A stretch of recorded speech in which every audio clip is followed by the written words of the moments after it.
Bom dia, bem-vindo à nossa classe da Escola Bíblica Dominical da Igreja Batista Regular Vida e Paz, classe dos homens. E neste quarto dia de outubro, estamos estudando as cidades de refúgio e como todas essas cidades servem como tipos messiânicos, quer dizer, figuras simbólicas, proféticas, em que podemos aprender algo acerca da pessoa e da obra redentora do nosso Senhor Jesus Cristo, Yeshua HaMashiach. Vai lembrar que a história simples das cidades de refúgio é que elas foram ordenadas para serem lugares de refúgio e de segurança para qualquer pessoa que causasse a morte de uma outra pessoa. Seria um refúgio para aquela pessoa culpada de homicídio não premeditado. As 6 cidades foram localizadas em lugares de fácil acesso. Haviam 3 cidades em cada lado do Rio Jordão. Elas servem para nós como lembranças visíveis da justiça de Deus e da libertação que Deus, na sua misericórdia, tem provido a cada homem. Também nas semanas passadas temos visto as características gerais destas cidades. Elas foram concebidas e designadas por Deus. Eram reservados para homicidas involuntários. Era necessário para esses chegarem na cidade rapidamente. Havia segurança só dentro da cidade. E estas cidades se tornaram as residências dos homicidas involuntários. Quando os filhos de Israel entraram na terra prometida, Deus mandou a Josué que providenciasse 6 cidades de refúgio, para as quais aqueles que haviam matado alguém por engano, quer dizer, sem querer ou ter planejado, pudessem fugir para se refugiar até que um julgamento pudesse apurar os fatos e dar um veredito apropriado. Como tais, essas cidades são tipos messiânicos de Cristo, por meio do qual, como nós lemos em Hebreus 6, versículo 18, tenhamos a firme consolação, nós, os que pomos o nosso refúgio em reter a esperança proposta. Vimos os nomes das 6 cidades sendo Quedes, Siquém, Hebron, Bezer, Ramote e Golã. Os significados desses nomes parecem planejados especialmente para pronunciar essa aplicação messiânica, profética e espiritual. E através dos nomes dessas cidades, estamos aprendendo diferentes aspectos da pessoa e da obra redentora do Messias. Aprendemos que Quedes significa santidade. O pecador não tem santidade, ele não pode se justificar perante o Deus justo. O vingador do sangue, que é a lei de Deus, está no seu rastro, em seu encalho, e se o homicida involuntário não achar logo um lugar seguro, será achado, pego e executado. Por isso, fugimos para Cristo, nossa santidade, e nele estamos seguros. Descobrimos também que Siquém significa ombro. Sendo pecadores culpados, logo temos que admitir que há um peso que estamos carregando que não podemos de maneira nenhuma nos aliviar, mas fugimos para o Messias, pois nele encontramos a única pessoa que tem ombros suficientemente fortes para tirar de nós esse peso e nos livrar desta culpa e do vingador do sangue. Observamos que Hebron significa comunhão. Éramos inimigos de Deus, fugindo da sua lei, que é santa. mas fugimos para a cidade de Hebrom. Sendo que recebemos a santidade de Cristo e que o nosso peso de pecado foi transferido para os ombros de Cristo, então descobrimos que foi estabelecida uma nova aliança e quem crê em Cristo ganha o que a palavra Hebron significa, comunhão.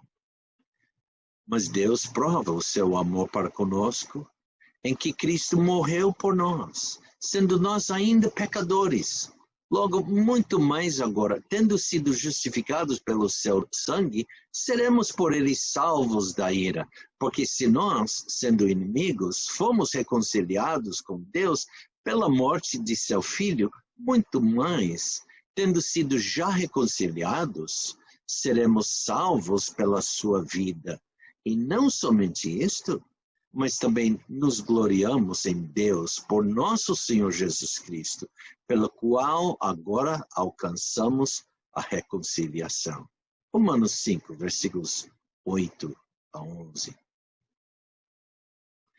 Comunhão é algo precioso até.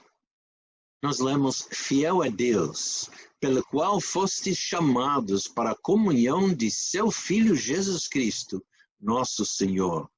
Lemos isso em 1 Coríntios, capítulo 1, versículo 9. Hoje correremos para Bezé, aliás, Betzé, que é o pronúncio em hebraico. Lemos agora Josué, capítulo 20. Josué, capítulo 20.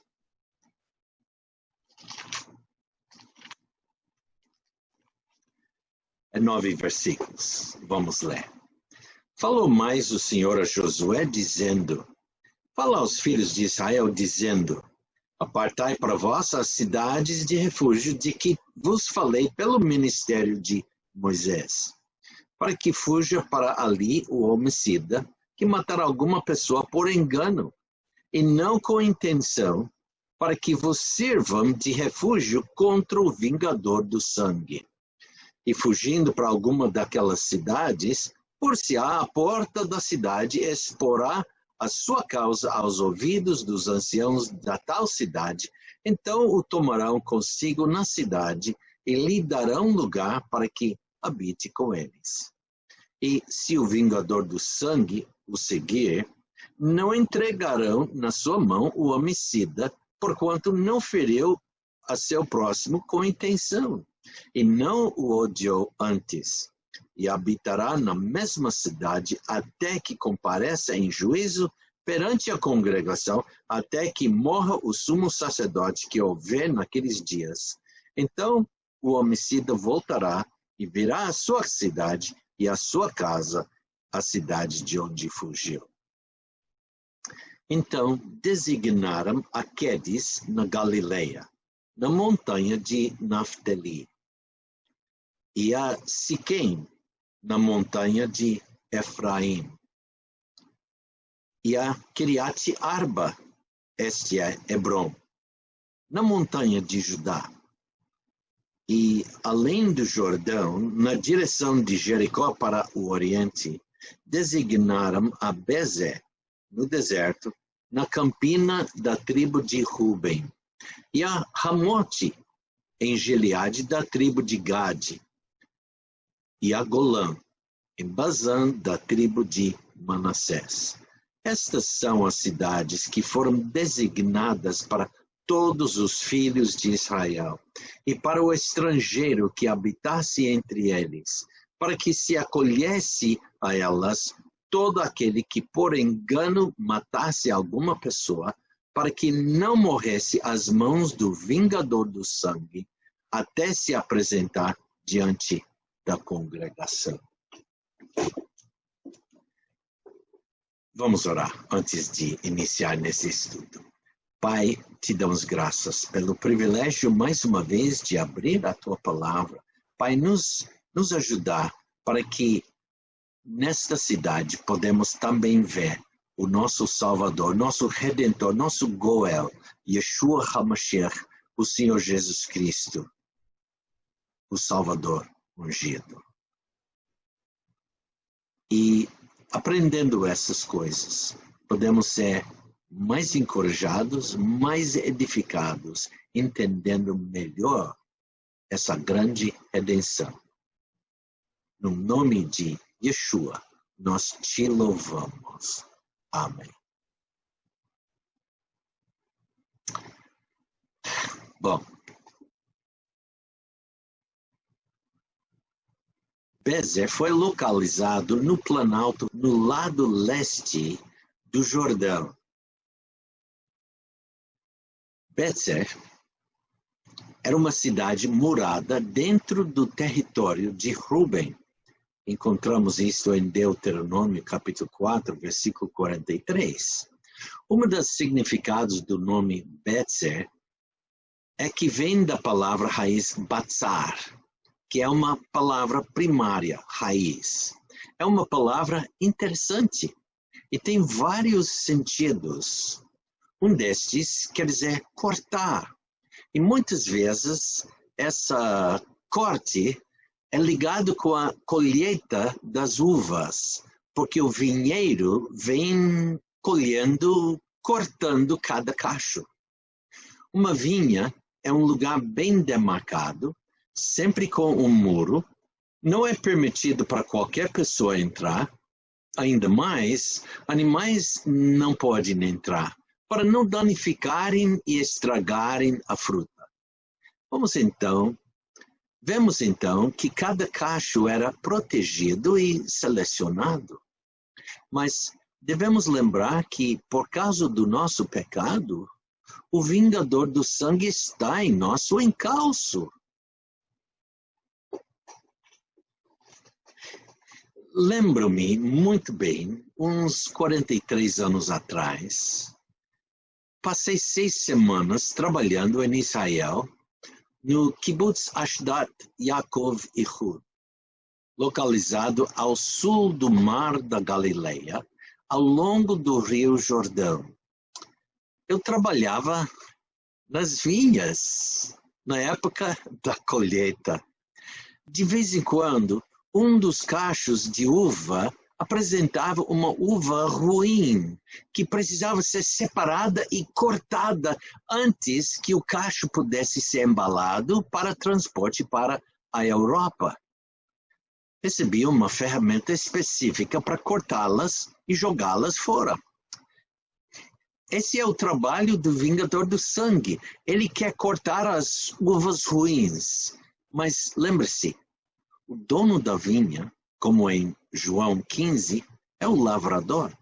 Ele quer que vivamos e nos tornemos frutíferos. Por isso deu em nosso lugar seu único filho para morrer em nosso lugar.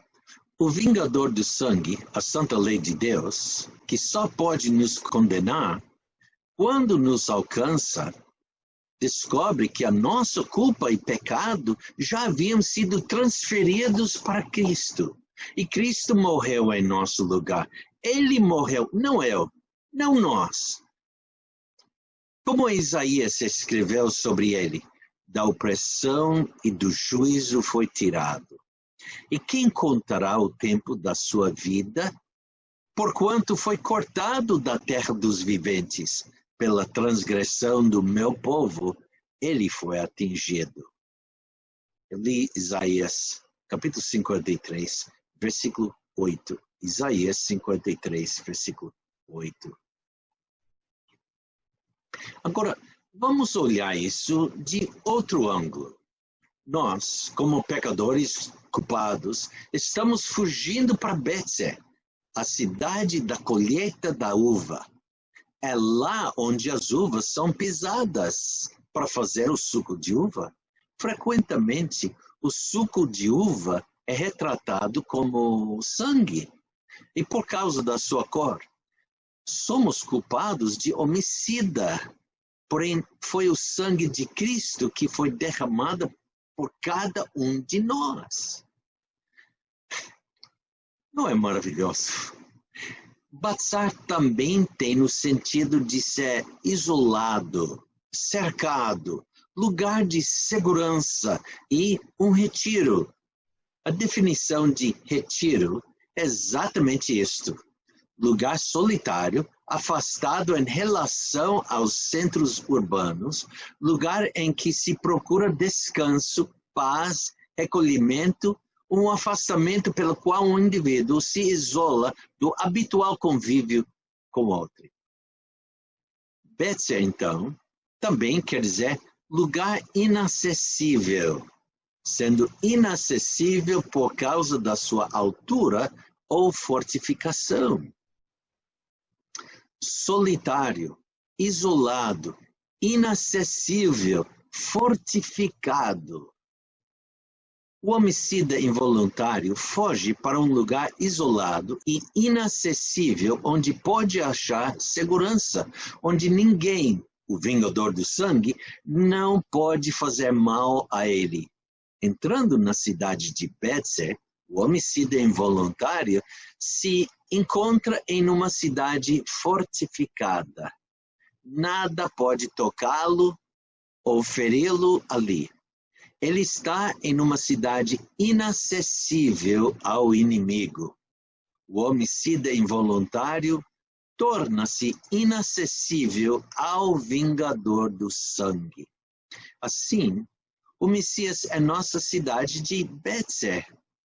Nele somos fortificados e protegidos do inimigo das nossas almas, o vingador do sangue, a santa lei de Deus. Que Cristo é uma fortaleza suficiente para nós é visto em Efésios capítulo 6, versículo 16. Efésios capítulo 6, versículo 16. Vamos ler este versículo.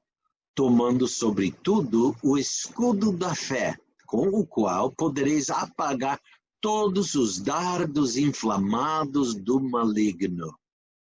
Efésios 6, versículo 16. Aqui somos informados de um escudo que é capaz de apagar todos os dardos inflamados do diabo. Aqui nos é oferecida a vitória perfeita na hora da tentação.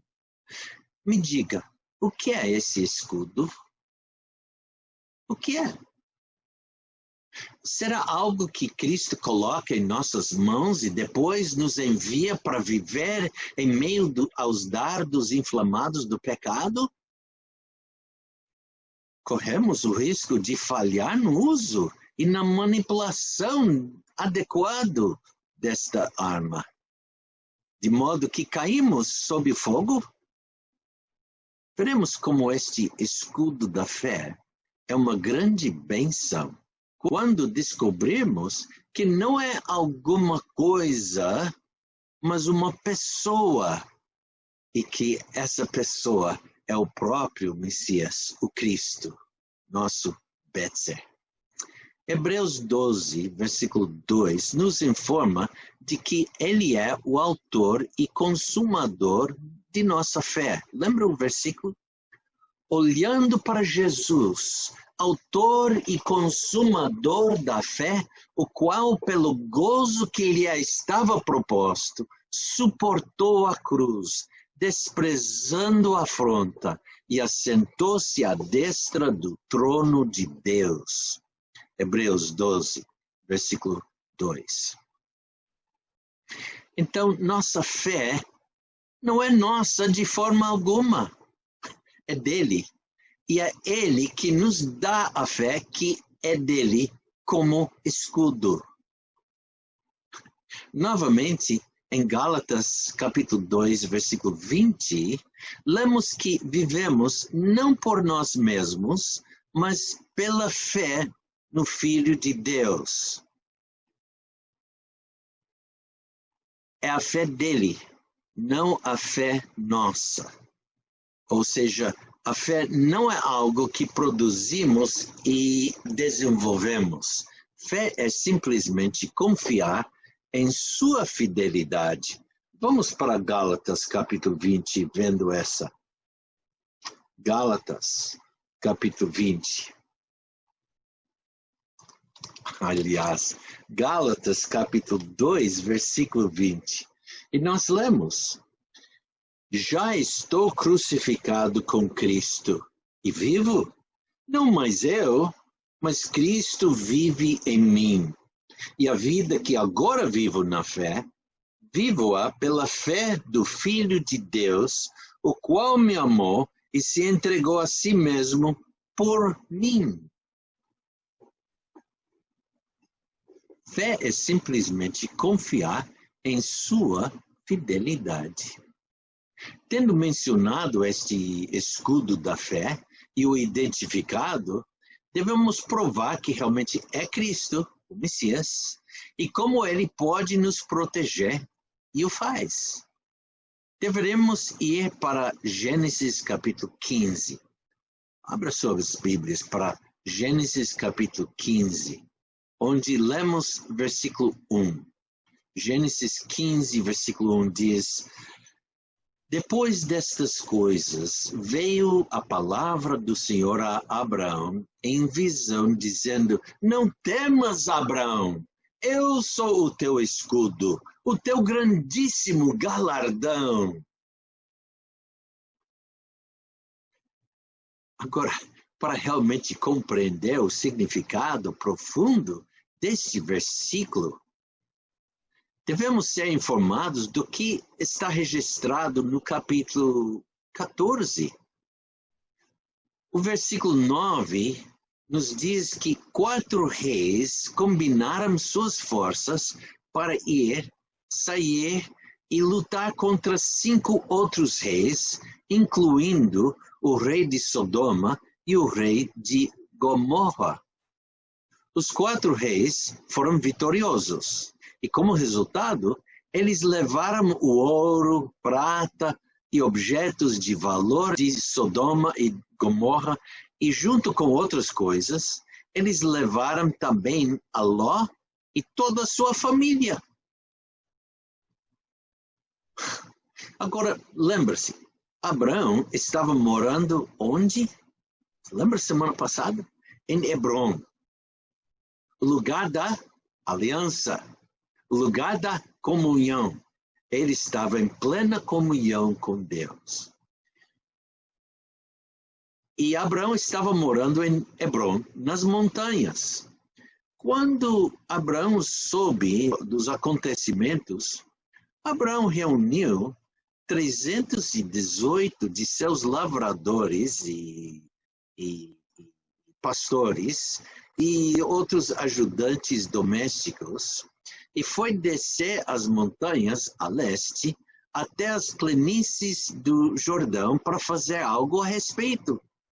E ele fez. Ele obteve uma vitória completa sobre os 4 reis e seus exércitos. Recuperou todas as riquezas de Sodoma, resgatou seu sobrinho Ló e sua família e começou a voltar para a cidade de Hebron. Realmente deve ler capítulo 14. O registro prossegue afirmando que Abraão recusou qualquer participação nos despojos, desde um fio até a correia de um sapato. Ele desejou boa tarde aos residentes das planícies, depois de ter deixados lá de volta onde eles moravam, e com seus 318 lavradores e pastores e ajudantes, ele voltou a subir a montanha e se acomodou para um pouco de paz e descanso. Então chegamos a capítulo 15. Capítulo 15, lembra? Começa assim: depois destas coisas. Agora, como que tenho dado esse pano de fundo, vamos examinar o que se segue. Depois destas coisas, veio a palavra do Senhor a Abraão em visão, dizendo: Não temas, Abraão. Por que Deus o saudou a Abraão com estas palavras? Quer dizer, não temas. Esse é o homem que não sabe o significado de ter medo. Lembra? Ele foi atrás 4 reis e dos seus exércitos com apenas 318 homens, que nem eram soldados. Porém, o próprio fato de Deus dizer a Abraão, não temas, prova que ele estava com medo. Mas do que ele estava com medo? Ele tinha voltado para casa, descansou um pouco e então começou a rever em sua mente os eventos das semanas anteriores e das suas ações audiciosas. O que aconteceria quando os cidadãos desses 4 países descobrem que era apenas um velho e 300 dos seus lavradores e pastores e ajudantes que perseguiram seus reis e exércitos para todo o caminho, indo até além de Damasco? Com certeza, eles formariam exércitos maiores e viriam para o sul para pegar ele e seus ajudantes. Ele não tinha uma fortaleza para se esconder atrás. Claro, ele morava perto da cidade de Hebron, mas naquela época era apenas uma pequena cidade sem muros. Quanto mais pensava nisso, mais medo ficava. Como posso imaginar se algo assim aconteceu? Por 2 razões. Primeiro, por causa da ampla inferência no próprio texto das palavras de Deus a Abraão. Lembra, ele diz, não temas, Abraão. Em segundo lugar, por causa de 50 anos de experiência cristã. Eu nunca ouvi de uma única grande vitória para o Senhor Jesus Cristo, mas o que foi seguido imediatamente pelas dúvidas assaltantes do diabo. Por exemplo, lembra como fugiu Elias depois do seu encontro vitorioso contra 400 profetas de Baal? E Jezebel, uma única pessoa, uma mulher, ameaçou para matar ele? Posso imaginar Abraão, mesmo agora, quando ele começa a vacilar em sua posição e talvez repreender a si mesmo por não ter levado pelo menos uma parte dos despojos das planícies. Foi bem nesse ponto que Deus disse, não temas, Abraão, eu sou o teu escudo e o teu grande recompensa. Isso é exatamente o que nos é dito em Efésios, que o próprio Senhor Jesus Cristo é o nosso escudo. O Filho de Deus pré-encarnado não disse a Abraão, eu te darei um escudo. Não. Ele disse, eu sou o teu escudo. Esse escudo da fé, como já dissemos, não é algo que o Senhor põe em nossas mãos e depois nos deixa para usá-lo da melhor maneira possível. Como isso seria fútil? Vamos imaginar, o crente sai com esse escudo de fé amarrado ao seu braço, esperando que Satanás apareça em algum lugar com seu arco forte, pronto para disparar um dos seus dardos inflamados. Assim que traça a presença do inimigo, o crente ergue o escudo. Pode ser no momento em que o dardo inflamado está apontado para a cabeça do crente. Então, ele joga o escudo da fé para proteger sua cabeça. Apenas para descobrir que o diabo atirou em seu pé. Em vez de paralisá-lo mentalmente, ele o paralisou no que diz respeito ao seu andar diário. Então também não devemos esquecer que Satanás é um estrategista mestre. O crente pode ver o que pensa ser Satanás, enfrentando com o arco esticado e o dardo pronto para ser lançado. Ele ergue seu escudo para proteção quando, de repente, é perfurado por uma flecha que foi disparado em suas costas.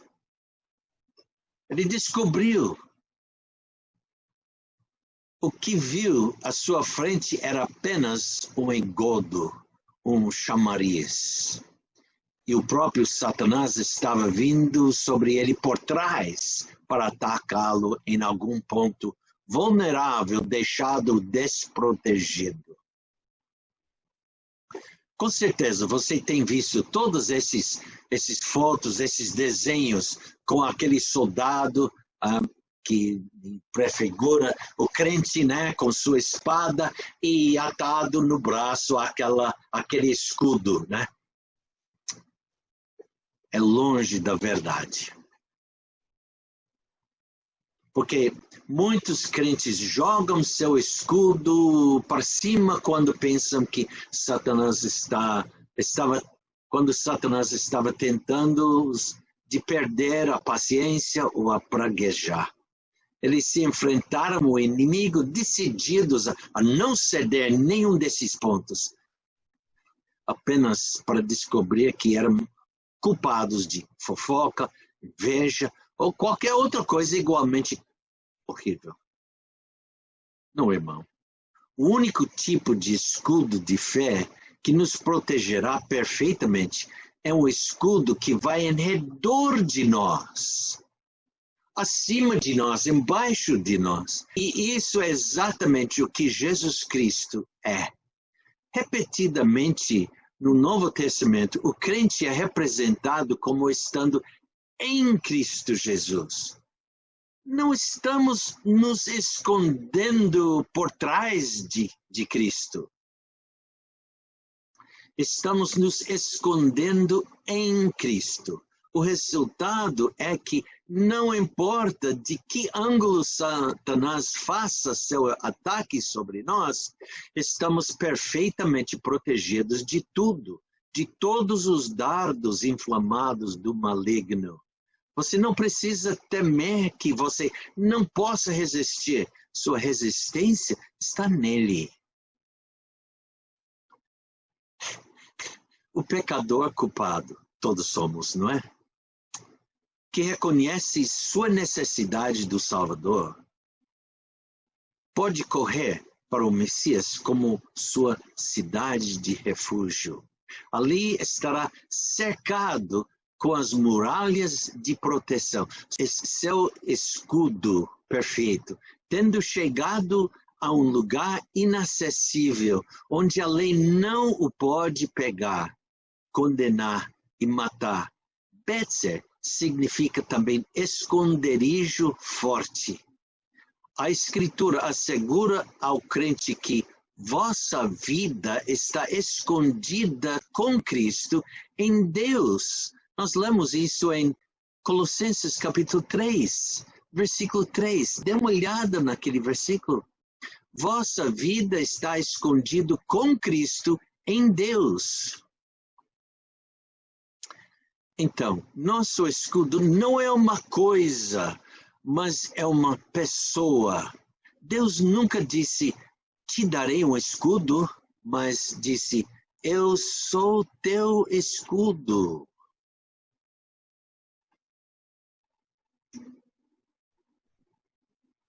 Vamos orar.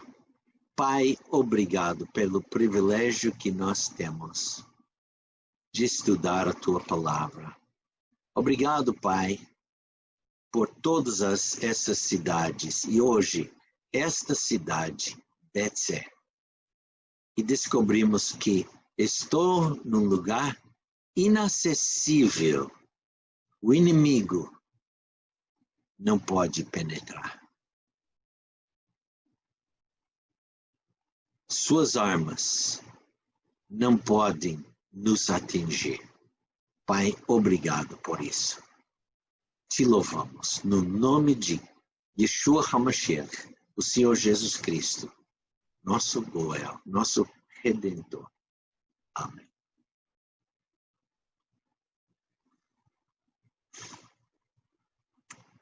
até quarta-feira. Essa quarta-feira, nós vamos fazer nossa reunião presencial. Que bom, né? Até quarta-feira. Deus abençoe.